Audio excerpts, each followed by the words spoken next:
Welcome to Human Risk, a podcast dedicated to the understanding of human behaviour as a risk. Here's your host, Christian Hunt. Hello and welcome back to the Human Risk podcast. This episode is part 2 of my discussion with Gill Kernick. If you haven't listened to the last episode, then I recommend you do that before listening to this one. In that last episode, I spoke to Gill at length about the Grenfell Tower Disaster, which was the initial focus of her book. In this episode, I'm talking to her about the second part of her book, which looks at some of the dynamics that were relevant to Grenfell and the lessons we can learn from the parallels with other disasters. Using historical examples that range from the 17th century Great Fire of London to more recent events, Gill illustrates that many of the lessons from those incidents weren't properly learnt. In simple terms, we keep making the same mistakes. So what I wanted to explore this time around was Gill's bigger picture thinking. Having chosen some past examples to look at that she thought were relevant to Grenfell, what lessons has she learnt about human behaviour? Unsurprisingly, she's learnt quite a lot, and what she has to say is absolutely fascinating. Now this is a slightly shorter than normal episode, but since the last one was slightly longer, you hopefully won't feel shortchanged. So please enjoy the second part of my discussion with Gill Kernick. The book goes into a much broader set of topics as you started to see these themes emerging. You started to talk a little bit about that. Can you unpick that a bit more in terms of, so how did you think about broadening out? Was this a discussion with the publisher? Was this something you just decided was appropriate? It's an interesting pivot to going from a very specific, you could have written a very, very specific book just on Grenfell, but you've written this book that where almost Grenfell's the gateway to this bigger topic. So process-wise, it was like I kind of had the first part of the book. So part 1 of the book looks at Grenfell and the response. So it looks at the before, what happened, and the response to Grenfell. And then part 2 is an analysis and broadens to other disasters. So looks at a number of other disasters. And it really was, I'd done most of part 1, and it literally was, I was meant to be in Italy on a train journey with my husband. We were going to go through Europe by train for our anniversary, and it was cancelled because of COVID. So I had a week off, and I was writing, and I couldn't write because everything, as I said to you before, all the stuff that I'd wanted to write about, I was seeing play out again and again with COVID. So I literally couldn't write, I was like, and then I thought and spoke to Diane, my editor, and then made the decision I'm going to broaden it. It was a very organic, the whole writing of the book was a very organic process. But then I decided that, the topic, the full title of the book is Catastrophe and Systemic Change, Learning from the Grenfell Tower Fire and Other Disasters. So then I started to just broaden it to the question that I've tried to answer is why does our failure to learn make sense? Is fundamentally what the book explores. And so I'm intrigued by this sense of inability to write, because reading between the lines, it sounds like frustration and a sort of a reaction to this that, oh my God, I'm seeing the same patterns here. Why is this? So in other words, is that the right way to look at this? That you were so astonished that history was repeating itself, albeit in a different context. Is that the right way to? Yeah. So it was kind of like I remember just kind of like going and finding world health reports on, the dangers of pandemics. And there was all this stuff coming out about that time about, no, this again was not an unprecedented, unpredictable event. This was a completely certainty. It was absolutely predictable, and we didn't prepare for it. So really, I spent that week, I think, discovering about our failures to learn from pandemics or the prediction of a global pandemic. And that just shifted my thinking. So I think it just contextually shifted the analysis part, which I think, in my view, makes the book a better book.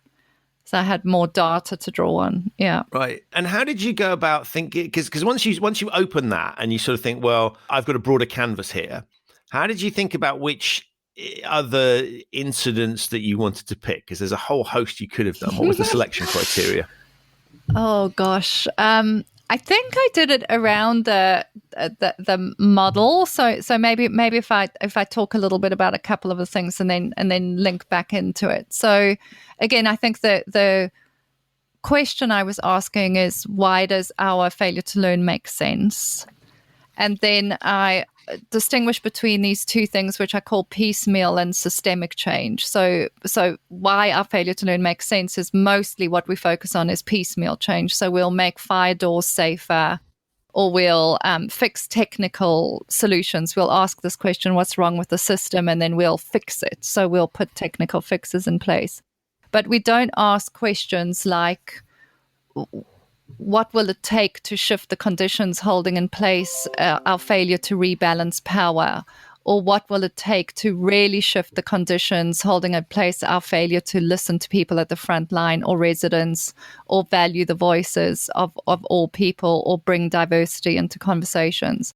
And when we talk about systemic change, it's really a mindset shift. So it's a very different way of thinking, and it's a very different way of thinking about the world. It's not a controllable world. It's an emergent, complex world. The style of leadership is not command control. There's not this, if I do X, Y will happen. It's being able to hold ambiguity, to be humble, to be curious, to listen to different voices, to learn. So to put it crudely, if we were looking at, say, my house has been burgled on a number of occasions, so I put an alarm, I get a security guard, I bolt the door, I solve that problem that way. What I'm not doing, and clearly I as an individual can't do this, but what I'm not doing is then thinking about, well, why are people dealing with the sort of the root causes of crime? So why are people committing crime and solving the problem that way? I'm looking at it in a very narrow field. Exactly. And of course, the reason my example's a bit... It was a perfect example, because there's all the socioeconomic, sociopolitical issues that are play in drugs or crime, et cetera, et cetera. So we never shift those things. We don't shift those. So we deal with exactly the piecemeal, let's fight crime, let's put in more barriers so that we feel safer, or then we end up with unintended consequences. So we have massive increases in knife crime or whatever. So but we'd never go to, well, how can we actually solve the fundamental source of crime, which is, in the areas of inequality, poverty, that we just don't solve. So in the book, so that's the first thing is this distinction between piecemeal and systemic change. And then I wanted to look at, well, how could we understand systemic change, and came up with a model. I call it the Grenfell model for systemic change, which is not intended to solve anything, because I think one of the things with systemic change, what you want to do is simply make the water visible. So I'm not trying to solve anything in the book. I'm trying to create a picture of the complexity of what we're facing in some perhaps accessible framework, versus trying to solve it. So it is about making the water visible. And in there, I look at, so what are the foundational, so much more the governance, the regulations, et cetera, and the behavioral, so the mechanisms we use to prevent or respond to disasters, which are quite normal. I think we look at those a lot. But then I add what I call the obscure elements, which is relational issues. So, for example, speaking truth to power, regulatory capture, all of those things that we know are in play. And then finally, the contextual elements. So shifting mindsets, this notion of othering, the notion of bias, the notion of culture, which we see. I mean, so when you say, how did I choose the examples? It was through those four frames. So, for example, in the foundational, I went back to the Great Fire of London, because there's this myth I wanted to explore around regulations don't guarantee safe outcomes. And the Great Fire of London is a brilliant example of that. So I chose the disasters based on which of those quadrants they were in. So, for example, in contextual, I go back to Hillsborough, which was a stadium disaster. And there was, a lot of mindsets that the police had that led to their response in the disaster being so horrific. So that's really how I chose the disasters, by which one illustrated, which ones that I knew of illustrated a specific point.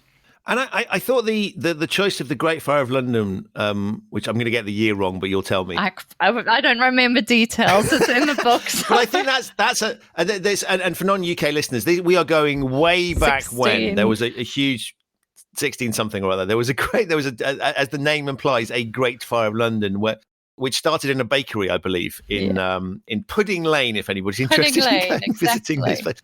But what I thought was interesting was that as I was reading the book, I was expecting you to come up with modern examples.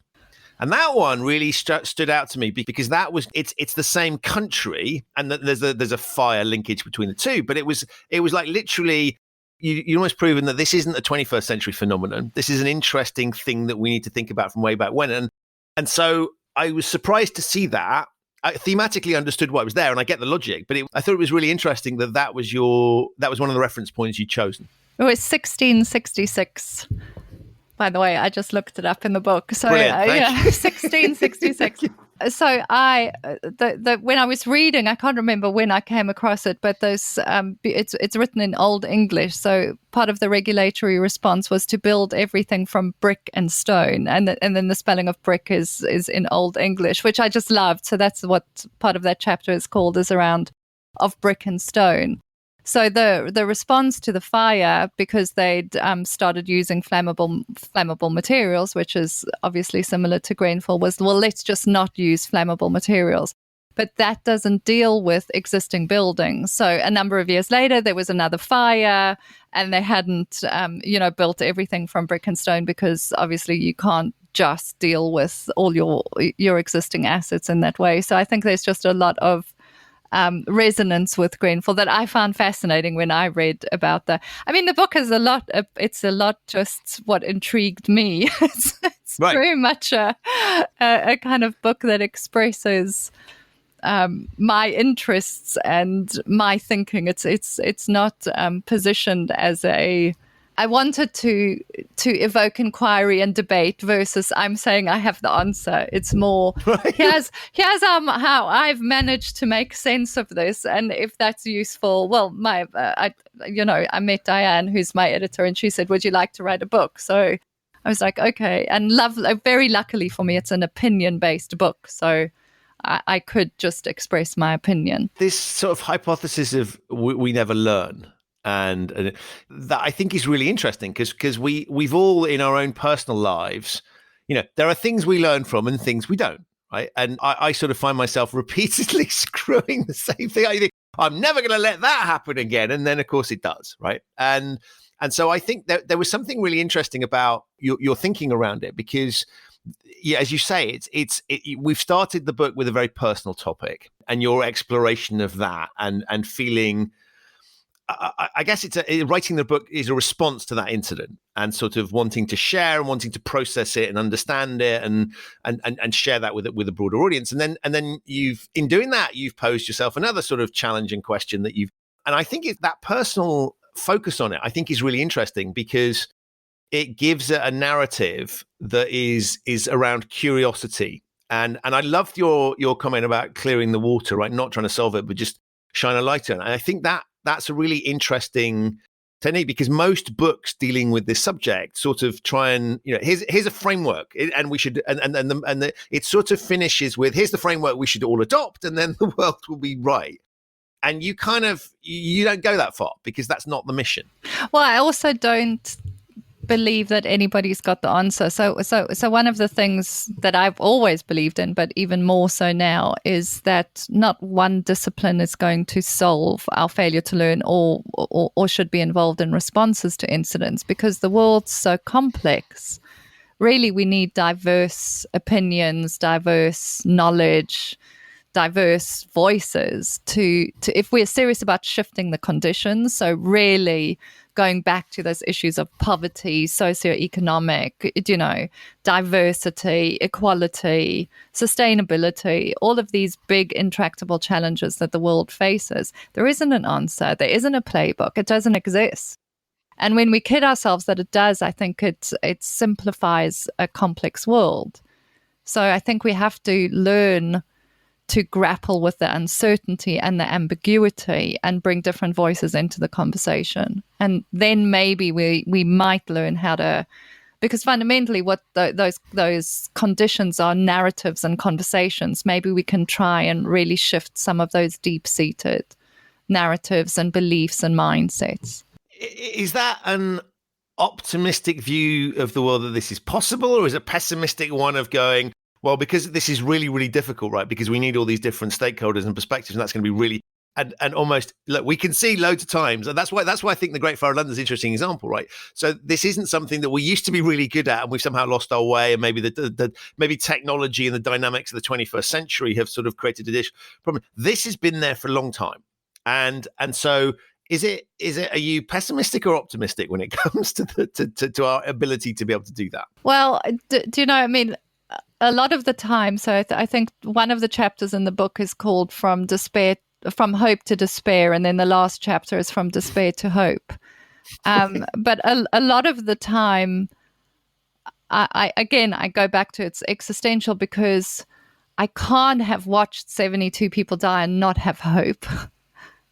I can't, because then those deaths are in vain. Sorry, I get emotional about it. So I think there's always for me a search for hope. And actually in the book where I got to is hope lies in what I call the democratization of change, which again we saw a lot through COVID, is in all of our ability in a connected world with social media to actually influence and impact change. But it certainly doesn't come from where we would normally go for change. So, big institutions, government, et cetera, et cetera. So by the time I'd finished writing the book, that's really where I quoted hope. And I still do. I mean, I've met the most incredible people through this journey, and continue to daily, and the number of people that reach out to me about the book and da-da-da. So I do find incredible hope there.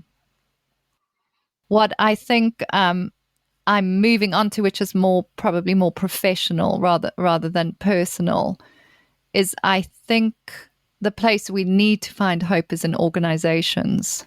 So particularly when we move to sustainability and climate and the big intractable challenges facing us, as we've mentioned, poverty, inequality, diversity, all of these things. Organizations have the ability to make, I think, much more impactful change than government. So I think government is very slow, it's very reactive, it's very political. And if you had truly purpose-driven organizations that were values-based, that were committed to making a difference and had a much longer-term view, and shareholders and stakeholders that took that position, I think hope lives there. And we are seeing shifts to that in the domain of sustainability. So in the in ESG and who in the funding of organizations, we are seeing some big shifts, I think, particularly in terms of climate and sustainability, that probably also leave me with hope. But that is going to demand some very different ways of leading organizations, which then I go back to despair. Because I think we don't, we need to move beyond. Again, it's this command and control, which relies on or assumes that there's a predictable world, and there isn't. So we have to get better at emergence, complexity, ambiguity, uncertainty. VUCA, wicked, all of those things, and the leadership styles that those demand, which are very, very, very uncomfortable for people that have grown up in our traditional education and corporate worlds. Humility, curiosity, not knowing, servant leadership, all of those buzzwords. But we need that if we're going to really change. And do you see, the one way that might fix itself is generational. Yes. Where people come up through. But I'm intrigued by comments around, for example, education. Because as I look at the process that I went through, where a really crass, simple example is you get taught history and you get taught geography as if those things are separate, right? And geography drives history.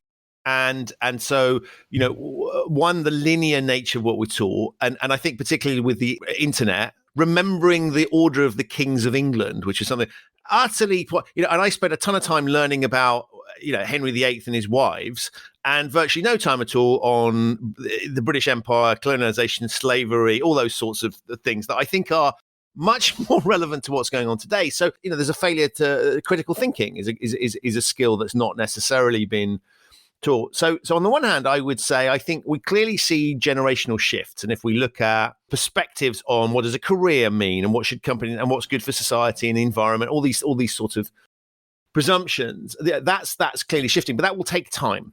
And so on the one hand, I looked at it and thought, well, there's hope in that thing, but equally, those people have been through the similar system. We haven't radically reformed the education system, and if you want these things to be resolved, we almost need people that are ready to step in now. And I wondered if do you sort of, so I guess it's a multifaceted question. Pick the bit that you like most around. Is it going to be youth that solves it? Are there leaders out there that could step in and start to deal with this? Because it strikes me that you need the right people. If you wanted to change the way government operated, you need to have somebody that was visionary, that was able to manage that. Or is that impossible? So, I think the ultimate answer is we don't know what will enable change, which is why staying in the question of what will enable change is, I think, so important. I have very little hope in government. I mean, part of the conclusion of the book is you shouldn't even expect governments to change. But that's also not, I'm not blaming politicians. It's the system, which is so political and so much around blame and blame avoidance, that actually real learning or real I made a mistake or radical reform is not possible, because you're just fighting to stay in power. So the whole notion of power and blame, I think, stop governments from being big forces for radical change, especially in the absence of visionary political leaders, which I think globally there's very few visionary political leaders. In the UK, no visionary political leaders, like none on the horizon, none on the. So I'm kind of, part of what I've had to do is go, okay, so what should we not focus on? So in my world, it's like, I'm not going to spend the rest of my life focusing on government, because I just don't believe, given the evidence that I've seen, that it's going to be a force for change. So I think the answer is we don't know, and it's probably all of it. I talk about this notion of seed planting. So rather than, and that's been incredibly helpful for me, because I've kind of I want to make sure we learn, and I have no accountability for change. I'm not in a position of power. I'm simply a citizen that's committed to seeing change. And one of the biggest lessons I had was to just plant seeds and see which ones grow and see which ones don't, and follow open doors and see what emerges, and, be in this really quite beautiful unfolding versus this controlled thing. But I do, so that's what I'd say in terms of the change thing. But I do think the youth are incredibly important. And in fact, that's one of the things I want to get into, is much more speaking at universities and, having people, before they start careers, engage in these conversations around change, around morals, around ethics, around decision-making, around what happens when it goes wrong. Because I do feel like the youth has a stronger moral compass. Now, maybe that's just because they're young. Maybe when I was young, I had a stronger one. Maybe that's just but I do think that the next generations are unwilling to put up with things that we have been, which does give me hope. I always think it's interesting, because it sort of occurs to me that I can play that youth and ethics thing. Thinking back to sort of student days, when you haven't seen anything of the realities of the world, it's very easy to have more idealistic views and sort of take positions on things. And then you realize as you get older, life is a bit more complicated. But then sometimes that complexity is not there for any good reason. Yeah. Right? And I love this questioning approach and being unafraid to challenge. And when I look at someone like Greta Thunberg, I find that she's just sort of uncompromising and speaks truth to power, says what she thinks, and poses questions to which I don't think there are coherent answers coming back. And so I think, for me, there's a really interesting bit around her Asperger's, which, she refers to as her superpower, which is because she doesn't have those inhibitions that would possibly stop the rest of us from saying those things. And I really like that. And I think youth makes you less encumbered, and you probably have less conflicts of interest in terms of vested interest and those sorts of things. Yes, I mean, because it is the hippies of yesteryear that are the CEOs of the companies today.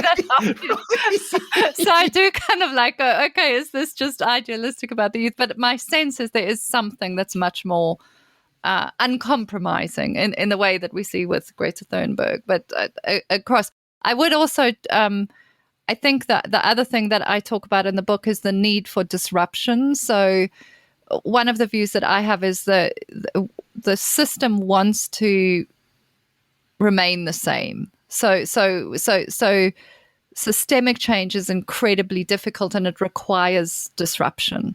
And we need disruptors. So I've changed my views of change and my view of myself to see myself much more as a disruptor. So as a voice that will challenge, that will speak. And I also very much want us to move away from the notion of disruptive as something negative.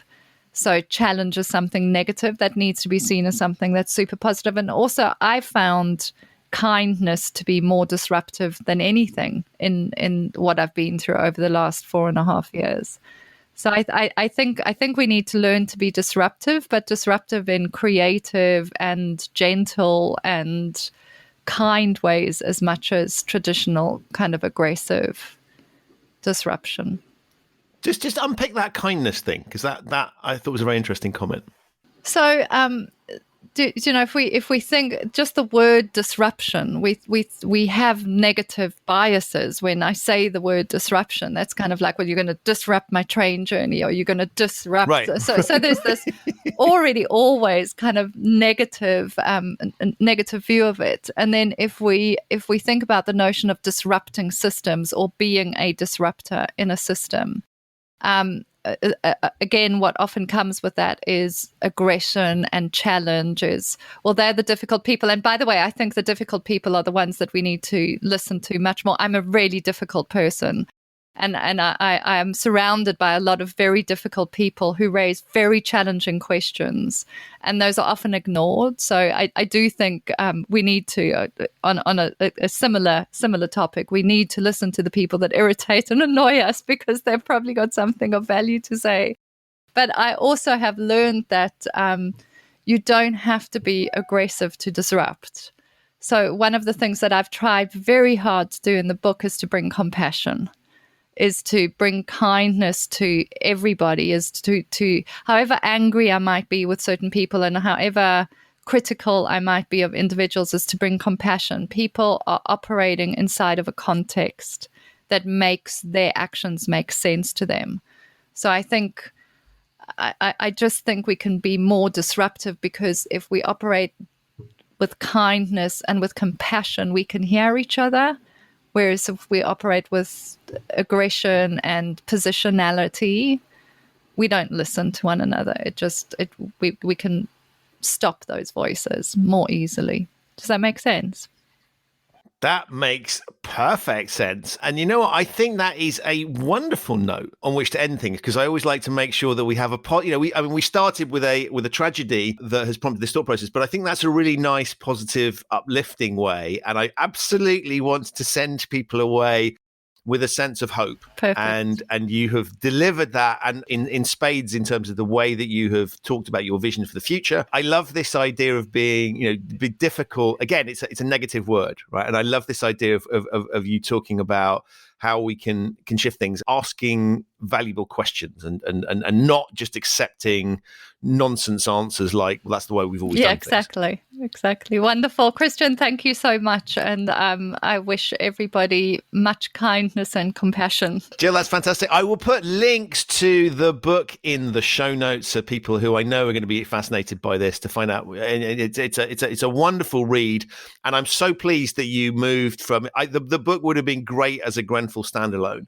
But I think this read across just makes it that much more interesting and prompted me to think very differently about a range of stuff. You took me to places I wasn't expecting to go. Great.